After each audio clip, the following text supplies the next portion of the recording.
Trying to figure out what day of quarantine it is. It's the day I've decided to just go hat and punt on hair from this point forward. I believe it's Tuesday. We're going to start with this. Russell Wilson, 0 MVP votes in his career. The question is, Solly, does he deserve at least one Most Valuable Player award? Oh, absolutely. I mean, I don't know how he hasn't gotten a vote as an MVP candidate. Let's go back and take a look at it. Over his 8-year career, this is a guy that is ranked in the top 10 in terms of overall PFF passing grade. And over the last 3 years, he's ranked in the top 5.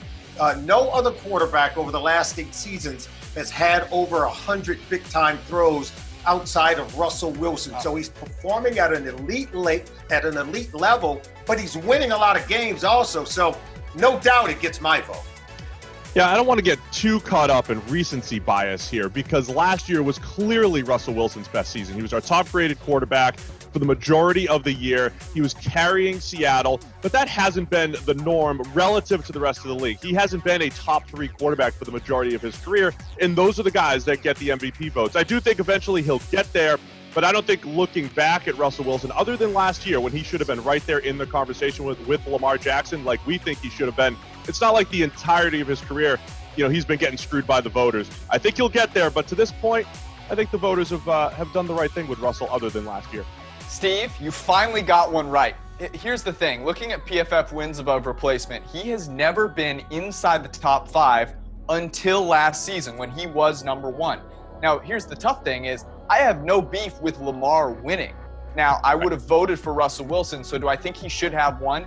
Yes, but should he have a huge gripe for having 0? The answer is no. You don't get the MVP for greatness over a period of 2 to 3, 4, 5 years. You have to be best in that year, and it wasn't until last season that he got to that level. All right, let's ask ourselves this question. Who has a better chance of winning a Super Bowl during the 2020 season? The Kansas City Chiefs or the Baltimore Ravens? I have to go with the defending Super Bowl champion Chiefs here. We always talk about the ability to depend on the pass game over the run game. And as outstanding as that Baltimore run game has been, they have been at a completely different level, actually more efficient rushing the ball than many teams are passing the ball. That's really tough to duplicate, though, and I really think when it all comes down to it, you feel better about Patrick Mahomes going forward. An incredible, essentially 2-year start to his career right now. No signs of him slowing down. So Patrick Mahomes, that passing game, Andy Reid, as long as they're all together, I think the Kansas City Chiefs are going to enter this year as the favorite. It's not even close, in my opinion. Our simulations have the Kansas City Chiefs at about 20, 21%, the Ravens at around 12, 13%. That's a big gap. And here's why. Patrick Mahomes and Andy Reid are the most dependable duo in the most important area of all of football. And as great as Lamar Jackson and John Harbaugh are, they're not at that level. They are going to require a little more of that variance. Their run game is going to have to be really good again. They're going to have to not fumble the ball. They're going to have to get all those 4th and shorts once again. Whereas with the Chiefs, I just got to let Pat do his thing. And in a year where I have no idea what's going to happen, I will take the Chiefs and Patrick Mahomes. Yeah, I think this one is going to be unanimous. I'm going to go with the Kansas City Chiefs as well. The Baltimore Ravens had the most efficient offense 1 season ago and had the highest scoring offense. However, if they fall behind on the scoreboard, I think we saw in that playoff game, they have a tendency to struggle, stress and strain, and then you get those turnovers, George, you were talking about. The Kansas City Chiefs have proven in the postseason last year, in their 3 postseason games, they came from behind of more than a 10-point deficit in each and every one of those games with the season on the line. So they have proven that they can come from behind and beat you, and we know they can blow you out from start to finish. So it's as easily the Kansas City Chiefs. That's a good point. All right, the Chiefs, they're going to have to pay Patrick Mahomes sooner rather than later, and that's the question right now. The Cowboys still haven't locked up Dak Prescott. How should teams handle this? Should they hesitate to pay their franchise quarterbacks? The answer is no. They should hesitate to pay every single other position but the quarterback. I've seen teams handing out these huge contracts to running backs. The Cowboys are one of them. If you're going to cut down on spending, and I can understand why given the situation we're in, maybe the salary cap contracts, then cut it elsewhere. The quarterback is the one position you must pay.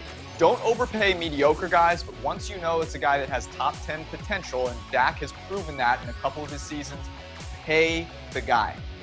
Yeah, I think the data has shown that if you pay them too much, right, and that line of demarcation is right about 20% of the salary cap, then it does make it tough to put the players around him. I think we argue at least for a quarterback like Aaron Rodgers, he needs help, right?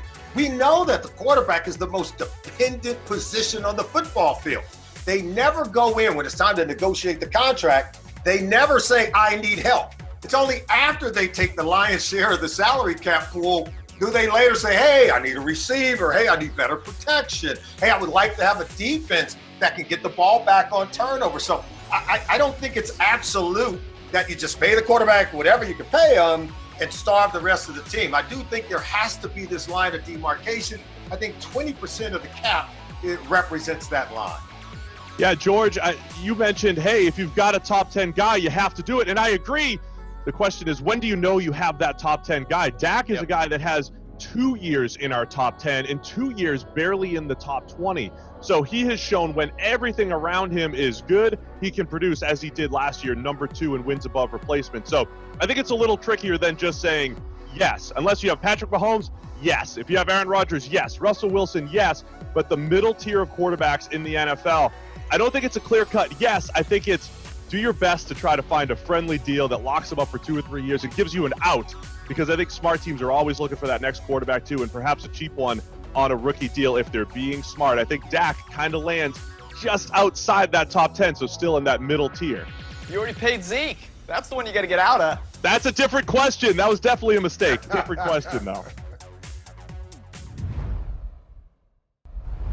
You want to get rid of me and get back to more great PFF YouTube content? All you have to do is push that button right there and subscribe. Thanks for watching.